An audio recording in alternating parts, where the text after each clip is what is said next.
Welcome, welcome to my show. This is a new format, a new stage, and a new, well, basically just new really, because the current blab thing that we were trying to get in on with Ryan died a sad death. So you got to make adjustments when you're thrown a curveball. So we're here for you YouTube viewers. Welcome.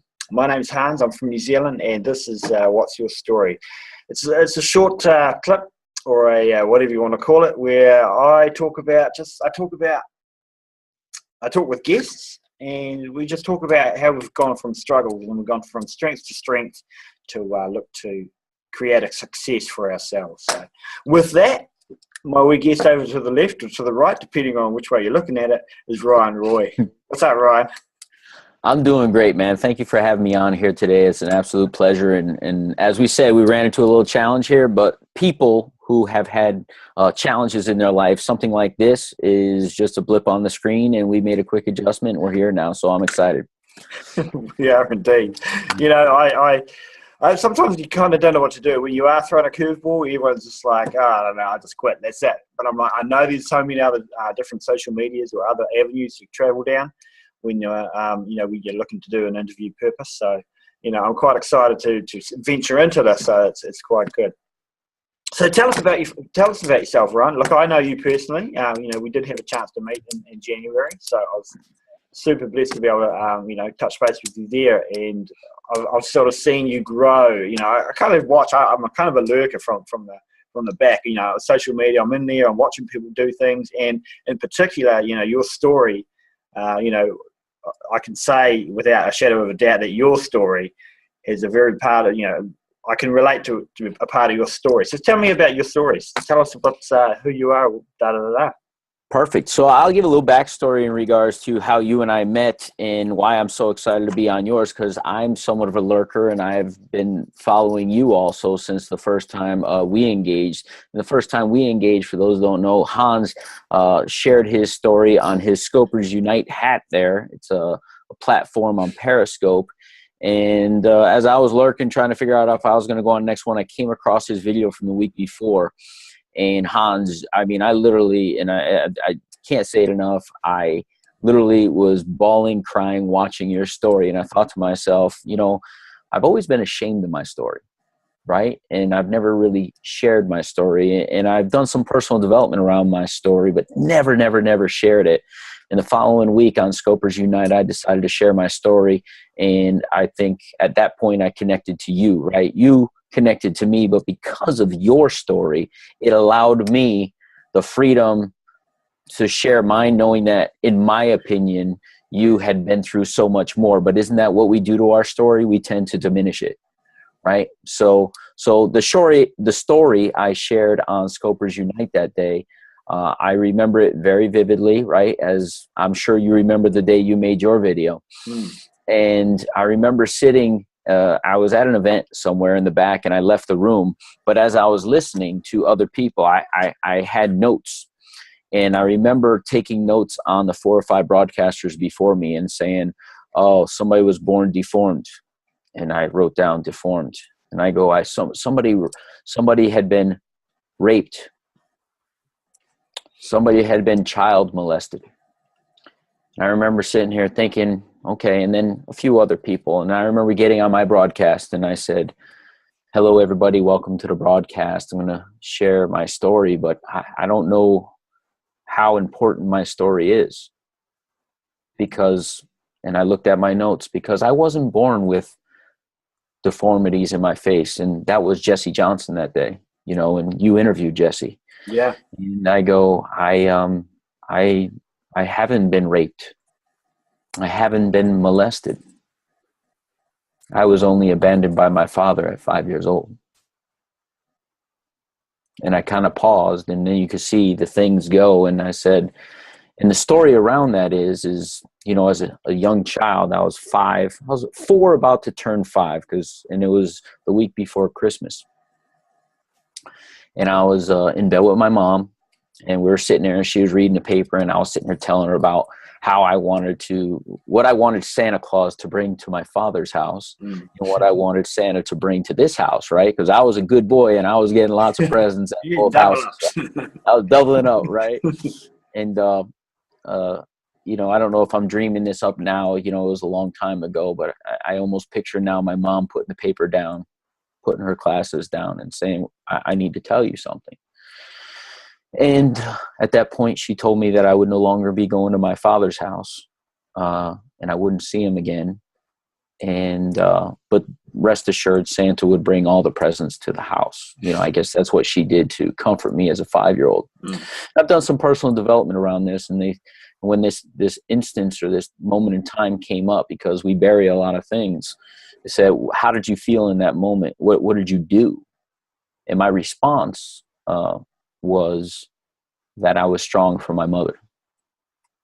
And I just accepted it. I had to be the man at this point, right? Because I needed to show some strength for my mom. And the next question was, how does that show up in your life today? I've always been the strong one and independent and taking care of others. And I think it stems from there. But it's a pretty lonely world when you are always relying on yourself. And I imagine at some level, that's how you felt throughout your life. And that's probably why the two of us, even though very different circumstances, resonate at a high level with each other. Oh, look, absolutely. You know, and it's very much the same for everyone who has those abandonment issues, or whatever you want to call them, where, you know, you have someone that is so close to you, and then all of a sudden within sort of moments, you know, it seems like moments, they're no longer there, and they're no longer there for a very long time, or you no longer see them. And, you know, for you and I being on the same path at a very similar age, you know, it is a lonely road, and it's a lonely road traveled. And a lot of the time there are times where you don't want to understand what's going on. So you immerse yourself in you know, for the likes of yourself, you immerse yourself in, like, I'm doing this for my mum. And pushing all that stuff aside, and it's not until years later that you really go, okay, I've got some sort of thing going on the inside of me. I need to address this. And so, you know, for both of us, that is very much the same path that we've traveled. Yeah. So I don't know where you want to go with this one. I don't know if you want to ask me a question. Or you want Look, I'm going to ask you a question. You know, you've got, you know, so that's, you know, your story is awesome. But you know, tell us about you as a youngster. You know, obviously you're 4 years old. You've had your Christmas. Say, you know, are you coming from a family of 2, 3? You know, how many of there are you? So I'm going to tell you the story I've always told, and we may, depending on how long we go, get into some more stuff. But the story was always told as this: I'm the baby of 10. Okay. Wow. And how does that pan out? Well, my mother had a previous marriage. In the previous marriage, she had 4 children. Okay. Between marriages, my mom, I will preface everything with, my mom is the most amazing woman you'll ever meet. Okay. Maybe there's some choices in there that didn't serve me at a high level and probably didn't serve her at a high level. But overall, my mom is probably one of the most giving and amazing women on this planet. Mm-hmm. So I'll just preface everything with that. So between the 2 marriages, her next door neighbor was abusing her 2 daughters. And my mother literally went to the state and took them over, and the state was going to put them in foster care. And my mom said, that's no way for a child to live. And my mom adopted those 2 girls. Wow. So we're up to 6. Yeah. Okay. Yeah. Then my mom got remarried. And the gentleman she got remarried to had 3 from a previous marriage. His wife had passed away from cancer. They're at 9. So when they got married, the big signs were the Brady Bunch plus 3. Right? Brady Bunch plus 3. That's it. Do you know what the Brady Bunch is? That's the one with the squares, isn't it? Yep. It's an American show back in the 70s. So it was the 2 parents, and they came together but had 3 kids from separate marriages, I believe. Yeah. So they had 3 and 3. So my mom had 6 plus his 3. So it was the Brady Bunch plus 3. And then several years later, I came along. Yeah, nice. number 10. Number 10. Number So 10. how does life look growing up after that time? Well, life was normal. In the house were my 4 siblings. The 2 adopted girls were off and gone. Some of those siblings were old enough in my earliest memories where they were going off doing their own thing. So essentially there was 3 of my older siblings in the house, myself, and lived a fairly normal childhood. Here's the thing. Mom had to provide, right? Mm. So mom worked a lot, and I had siblings. My next closest sibling is 7.5 years. So as I'm 5, they're 12, 14, 16. They're doing their thing, and I'm kind of just starting school, really. But life was normal. Friends, kids. We lived in a neighborhood where there was a lot of kids, a lot of fun. Until a couple years later, my mom decided that she found a new love interest, and he lived in Florida, and we lived up north in Connecticut, so he basically said, hey, let's make a life together, but I want you to come to Florida. And we moved to Florida. Well, I was getting longer than I thought I was going to get, but you asked the question, right? I did, I love proper answers, rather than going, oh, yeah, it was okay.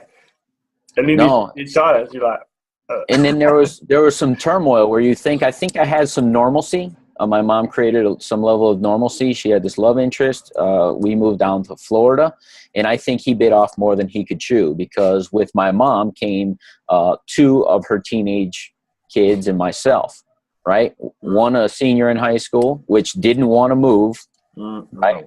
My sister did not want to move to Florida for her senior year of high school. My brother, which was a junior, and he kind of was like, hey, we're living in South Florida. I'm going to Fort Lauderdale every week. Everything is good. That's where spring break is in the States. Okay. And he was okay with it. And then myself, which it was a rough transition because I was only in grade school. I was in 2nd grade at the time. And 6 months in, never thought about this, Hans, so thanks for allowing this for me. The week before Christmas, interesting. The week before Christmas, he left the house and sent my mother an eviction notice, as he owned the home that we were in, because he didn't want to deal with all these teenagers and all this chaos. Wow. So I never even thought about it that way. The next few years, my mom wanted to change schools again because we had to move out of the school district. I refused. I don't care if I have to walk to school. I actually took a city bus to school because I didn't want that adjustment for myself, even at the ripe age of 8, 9 years old. My brother and sister were causing their own trouble, as teenagers do, and my mom was struggling in a new state, 1,500 miles away from her home, trying to make ends meet by taking up all these jobs, because not only did the man want to take care of her and marry her and support her, he didn't want her to get a job. So when she came to Florida and he kicked her out with 3 kids, she didn't even have a job at the time. Jeez. Yeah. So looking back at those years, we went through some challenges. We moved a lot. We went weeks at times without electricity, time without water. But my mom did the absolute best she could do with what she had. I don't know where else you want to go after that. It's all good, man. It's like I can see, I can sense that, it's something that you're like, oh yeah, that happened. And it's, those things, those doors that you close, when you're going through stuff, or when you have changes as a youngster that you go through, and automatically, just as a, I don't know, like a mechanism that we all sort of have built in with us, you kind of close the door, and you forget about it. It's just sort of, and it's not until something comes up, i.e. my question, that you're like, oh yeah, that's right. And you're like, oh, really? But anyway. So look, Ryan, I'm super interested in the fact that you have gone you've created your own Scopers train. Tell us a little bit of that. Obviously, this was a few years later. Your story. Oh, yeah. In fact, we'll stop with that question. There is some sort of I don't know if there is any therapy, or if there's any sort of talking to people to sort of gauge on how you are to deal with the situation that your father is no longer around. and how is that? Is it, obviously if you don't want to answer, that's fine. I'll answer anything, man. I'm good. I'm an open book, man. How is that sort of portrayed a sort of direction for you as you've gone on in your life? So I'll answer it this way. I don't know how you're asking it, but this is how I'll answer it. So growing up without a father, I basically immersed myself in coaching with coaches and playing sports and doing things of that. And I also spent a lot of time at friends' houses. I was very ashamed of the way we were living once I started hanging out with some friends. You think you're normal, everybody's normal, right? And then you go to the friend's house down the street, and his father owns a business, and it looks like the Brady Bunch. The house is clean, and mom's cooking, and everything's hunky-dory, right? So then I started being somewhat ashamed of my situation at home because I was comparing, right? And everywhere I went, it was different in a positive way than my atmosphere. And not having a father in my own life, what I started to do is looking to the fathers of my friends, right? What are they doing that's right? What are they doing that's different than in my life? And what's going on here, and how can I use that? And they would have these lessons. I had a friend of mine, I'll tell you a cool story, because his father was an entrepreneur, right? And he started planting the entrepreneurial seeds in my life. My older brother, my first job was a paperboy when I was 5 years old. My brother subleased me out or created an employee from his little brother, right? And I had to do a paper route. Yeah. And I remember finally getting paid one week, and he had a wad of cash, right? And he gave me like $5. And I was like, "Where's the rest of the money?" And he's like, "This is mine. That's yours. You're my employee." And I was like, "Oh, I don't want to be an employee. I want to be a business owner, because I did all the work and you had all the money." Right? So I learned that lesson at a young age. But my friend happened to live on a fairly busy road, right? It wasn't had stop signs, but it was one of those roads that went through that kind of got you from point A to point D. It wasn't a major road, but it wasn't a regular side street. And they had a mango tree in their yard. And his job on the summer was to clean up the mango mess in the backyard. But what his dad did is he made a business out of it. He would make him go out every morning, throw out the bad mangoes, put all the good mangoes that fell off the tree in there, and literally put it at the front yard on the main road. It was pretty busy. It said 3 mangoes for $1, and mangoes are $1 a piece. So you get 3 mangoes for $1, put the money in a mailbox. And they made about $400 every summer doing awesome. That. So he learned to utilize the resource that he has, which was the mango tree. He kept the yard clean, because mango trees can make a mess in your yard. And every day when you did bit by bit, you made money and you utilized your resource. And I was like, man, I got a mango tree. I'm not making that kind of money. Right? But I also wasn't on the street. I didn't have the availability or the access or the wherewithal or the wagon or any of that, because that's just not how I was brought up. I also remember his dad asking us to wash the van one time. We washed the van. He came out and judged it like with a fine-tooth comb, and he's like, "Here's 50 cents." And my buddy got 50 cents. I got a quarter. And I was like, this is messed up. This is nepotism, right? He sits there and gets twice as much as I did twice the work, and it was only a quarter. And I'm like, I'm never working for people. These are like the early on seeds that planted in me. But I learned from other parents. And I also learned from my coaches. Again, I immersed myself in sports. So growing up, I'll also say, fast forward to becoming an adult, I am the father of an amazing 4-year-old son. But for a very long time, not knowing how to be a father, I made a very conscious effort that I wouldn't be a father. And then I met the most amazing woman, my wife now, and we now have an amazing 4-year-old son, about to go to 5. He's going to be 5 here in a couple months. And it's about the time, as we have this discussion, that I have that conversation with my mom. So I'm very conscious of what he's aware of now, knowing that this is a very integral part of his life. Yeah. I hope I answered the question. No, absolutely. You're full in a great deal of gaps. And, and it's funny, it's as you say, I mean, you mentioned just a second ago that you were very conscious that maybe you didn't want to have kids or whatever it was. I was in the same boat. Obviously, my story's separate, but I know the exact same feeling. I don't know how to be a father, and so I don't want to be a father. I never had one around me, so I'm not going to do this. That's something I don't want to do. Yeah. However, I mean, that's just from our personal situation. Everybody's different, but it's interesting to see that, you know, when you get to that point where you're like, all right, maybe it's not so bad. So now that you're in there, and now that you've got your beautiful wife, your beautiful kid, and it's a total learning curve. You're just like, okay, yep. And beautiful wife, there she is, and it's, you know, and beautiful kids everywhere else. and it's funny. It's such a learning curve as a father, having gone through the stuff that we've gone through. Yeah. You're like, oh yeah, I remember, you know, seeing that or remembering, you know, these little triggers that go on throughout the day, or when you're spending time with the wee one. So it's very important to try and adjust those mindsets that have been created from your own personal experience to make sure that they're not continued on. That's for me anyway. For me also, and I'll tell you, but I always say I'm not going to screw them up the way I got screwed up, but I know I'm screwing them up somehow, right? Because we're not perfect. Yeah, that's and right. We're going to say something at some point that affects them through their experience that isn't going to be perfect. And guess what? No matter what the journey is, we're going to do the best we can with the knowledge that we have. However, he's going to have his trials and tribulations, and some of it's going to be because of the way I respond at times, right? I'm not perfect, but I can be very conscious of certain things I say, but not everything, right? Absolutely. Let's have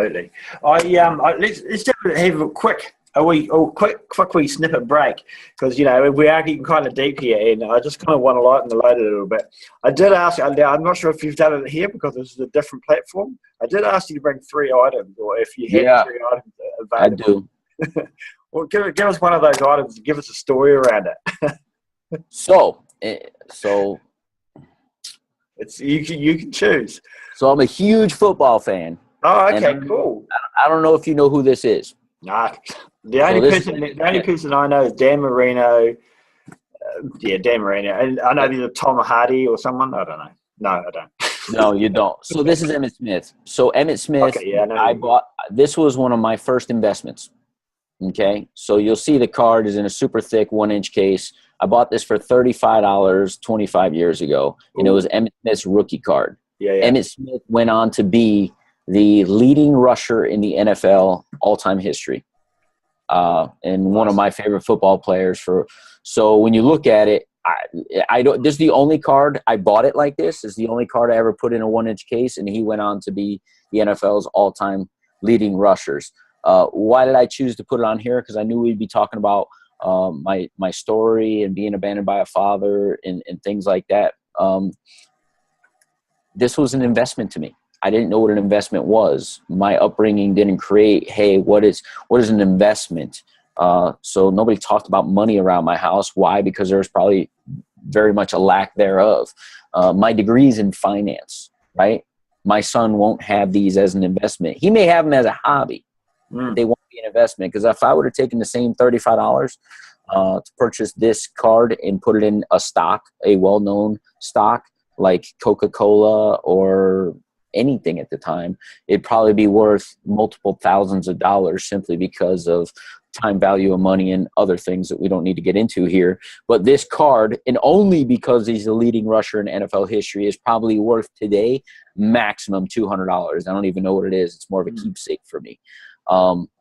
That same $35 would be several $1,000s in a well-bought stock. You know, even so, I carry that because there's people out there that don't understand investment, don't understand things like that, and they put their things in things that they think, oh, I'm gonna buy football cards or baseball cards, and that's gonna be, you know, or I'm gonna buy a poster of Star Wars and get it signed, and it's gonna be worth so much money. Those things are only worth money if you could find people to buy them, right? But I didn't know any better because nobody was teaching me.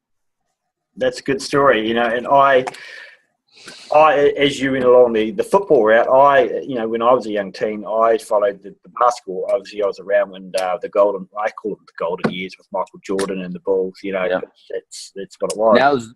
That was around the same time. Yeah, and so I actually do know who Emmitt Smith is. But you know, and I went and chased all the premium basketball Jordan cards and stuff. But you know, they weren't an investment. It was a hobby. So I had all these cards, And, you know, obviously there were some expensive ones, some not so expensive. And I had the chance to have a Kobe Bryant rookie card. And I'm like, this guy's rubbish because he was picked like 8th or something stupid like that. You know, I'm like, I'd rather have a Penny Hardaway or someone that got injured, you know. So I know what you're saying. So, but anyway, what was I thinking? Dummy, you didn't know Kobe was going to be one of the best of all time, No. like compared to Jordan?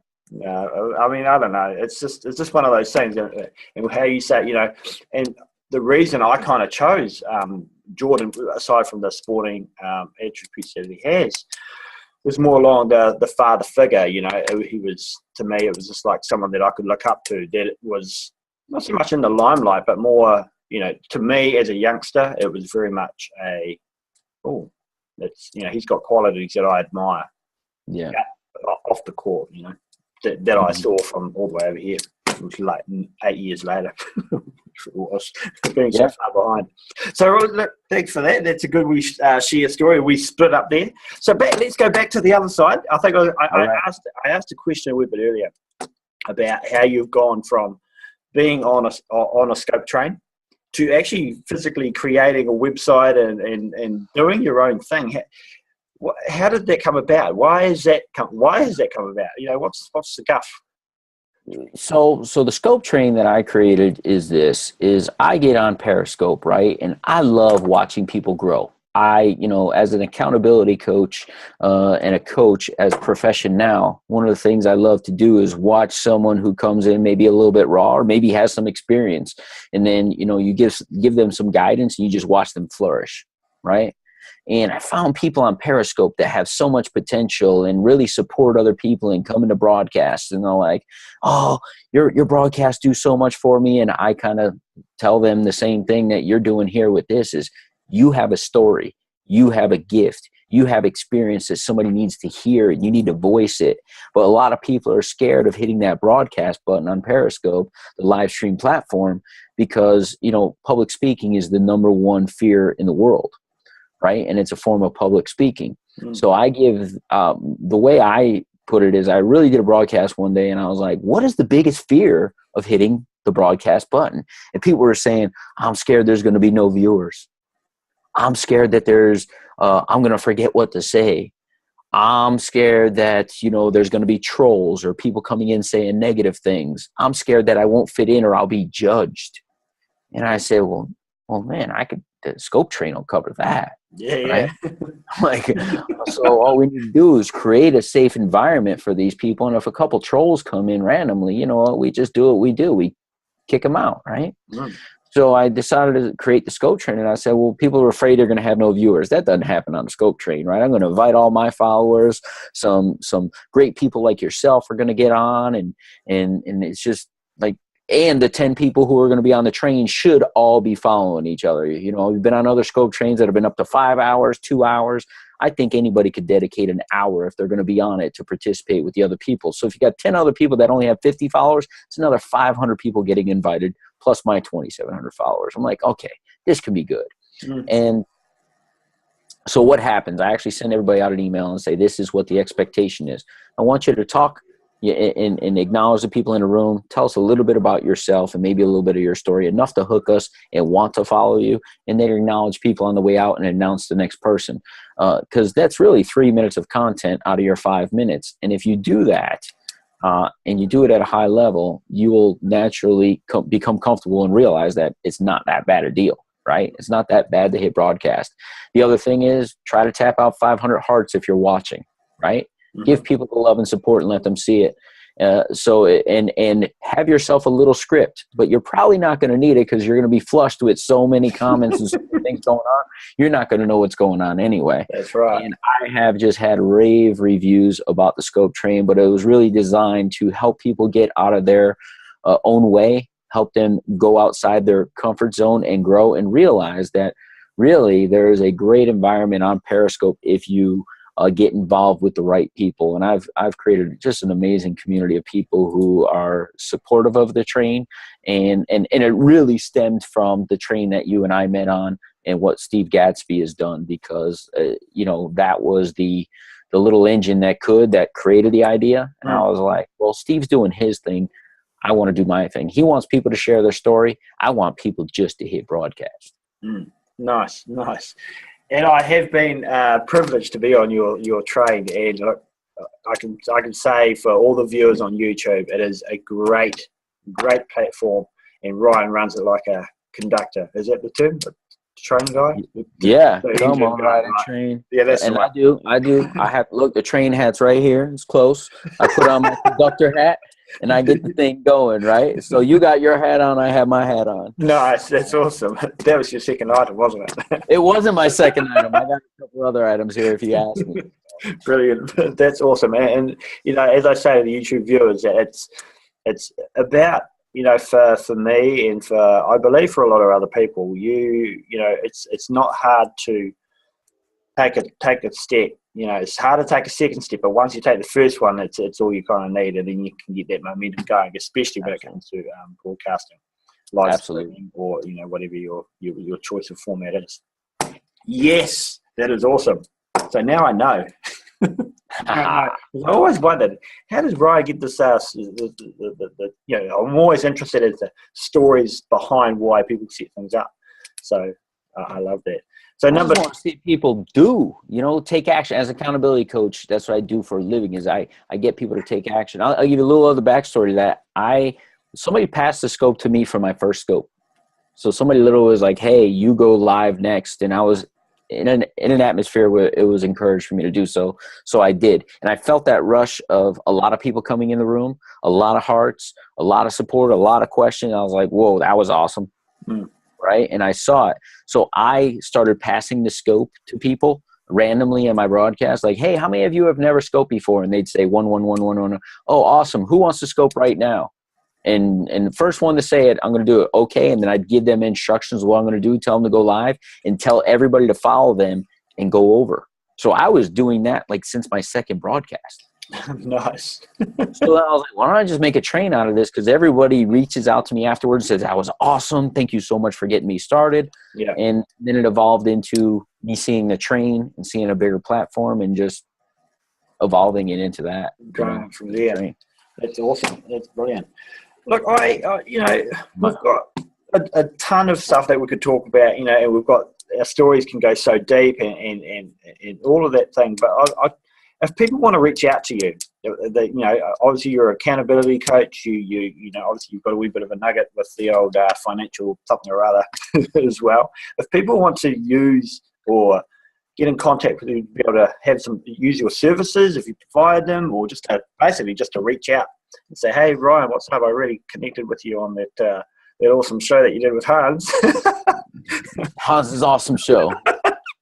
It has been awesome. How do we do that? So, well, the best way to reach out to me is you go to my website. My coaching business is Justify or Just Do It. And you could reach me at justifyorjustdoit.com. All my contact information is there. The other way, if you wanted to get to know more about me, probably the best way to do that was really just subscribe to my Periscope channel, as I broadcast multiple times a day. And that is at Ryan Roy. If you wanted to get on the scope train, I am building out the website for that. And it's probably Justify or Just Do It will probably be a linked page on there. But it's ryanroy.me. And it'll have all the things that I'm doing on there. And those are probably the best ways. If you wanted to shoot me an email, I still use a Gmail right now because it's just so many things go there and I'm in it every single day, is justify or just do it at gmail.com. It's probably the best one to reach me at. Awesome. So now that we have your contact details, YouTube will blow you up. This is going to be like out of control.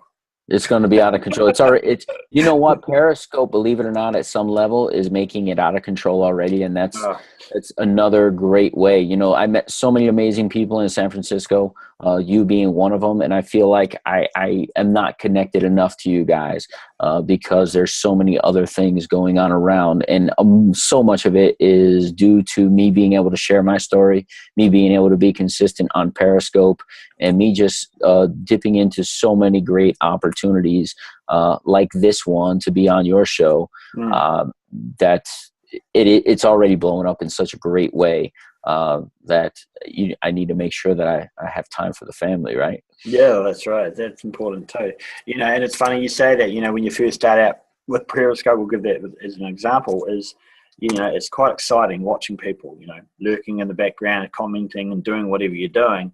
And then, once you sort of get into a community like, Scopers Unite or whoever you might be associated with, it becomes your new TV, your new. So, like, I don't even watch television anymore. Not that I watch a whole heap of Periscopes, but you become more in tune with what's going on, and then you find that content that you're after, and you look to sort of steer towards that. So I understand what you mean by it becomes almost too busy.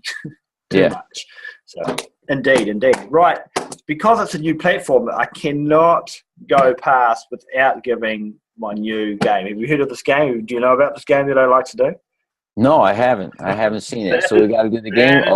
I get to play games. I love games, man. Maybe is it a game I could play with my son? Absolutely. Awesome. Let's do it. This is PG rated, G rated, or infinite rated, whatever you want to call it. So, yeah. So what it is I give you a topic, and you have 10 seconds to give me 9 answers. I call it the 9 out of 10. So, can I close my eyes and get super focused? You can, like indeed. But you're not going to know the topic until I know. Okay, go ahead. All right. So I try and gather as much information as I can over the course of the time that I've been, chatting to you. And because I've been quite immersed in it all, I've kind of going to have to go off the cuff. Okay. Which I like to do. So it's 10 seconds, 9 and 10. And I'm just bringing up my timer here somewhere. There we go. All right, timer. So you might hopefully you hear a beep. What is my topic? My topic will be, I don't know, man. I'm going to have to find something. If you don't know your topic, I'm in really big trouble. Yeah, all right. The topic's going to be, this is how off the cuff it is today. Normally I have a we plan. It's going to be, I'll ask and then we'll just push start. Okay, you ready? I don't think so, but I'm gonna be I'm as ready right now as I'm ever gonna be. All right. It's gonna be awesome. Right. Are you ready? Are you in tune with? I'll give you a clue. Are you in tune with pop culture? No. Oh, that's gonna suck for you, right? Songs by Beyonce.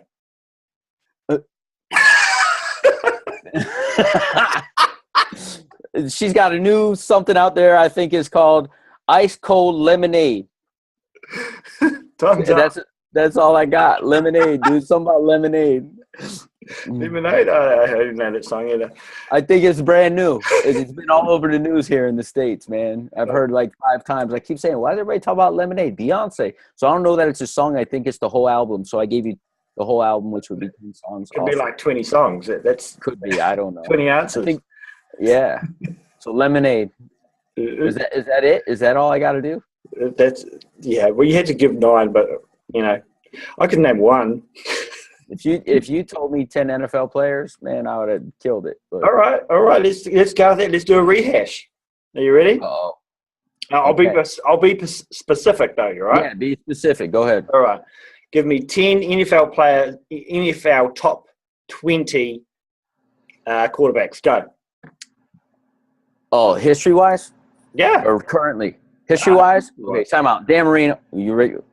Yeah, we'll start. Just tell me go. Go. Dan Marino, Roger Staubach, Joe Montana, Joe Namath, Tom Brady, did I say it? Manning, Archie Manning, and Eli Manning, and Peyton.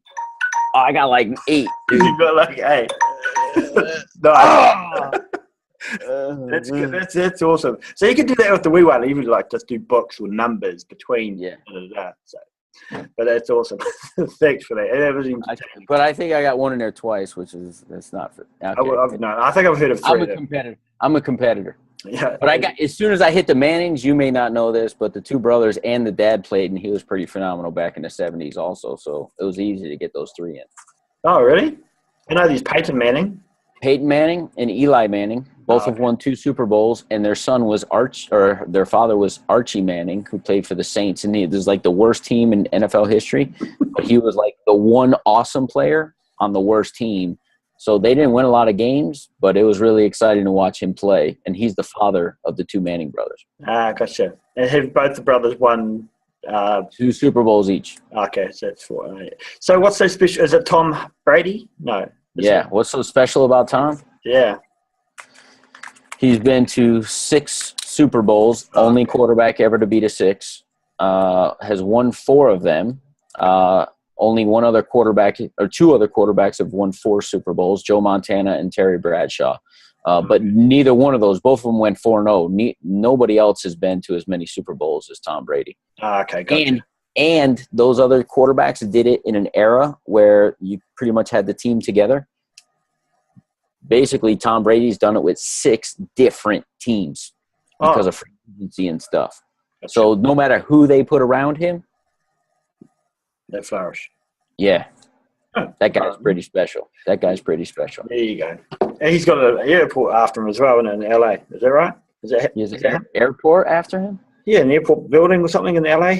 I'm sure there was a Tom Brady airport. I don't think so. I think you have to Google that because I'm pretty sure there was a. Anyway, whatever. He's from California, so it's possible that. I believe he was born in California, went to college in Michigan, and has played for the Patriots his entire career. But now this interview is digressing. It is. We can't pause. Right. Okay, so I'm going to close it off here because we're out of control. So, people, look, thank you for tuning in. I hope you got some value out of it. And it's, look, the purpose of the show is just to show that no matter what we go through, no matter what we deal with in life, that we can always stand up and move forward. It's about getting up and moving forward because, when, like Ryan said, as he was a youngster, he didn't know where to go and what to do. It's not about he didn't sit down, he got up and carried on because we all have a story, and sometimes, our own hurts and pains can strengthen others. So keep going. Out. Pause.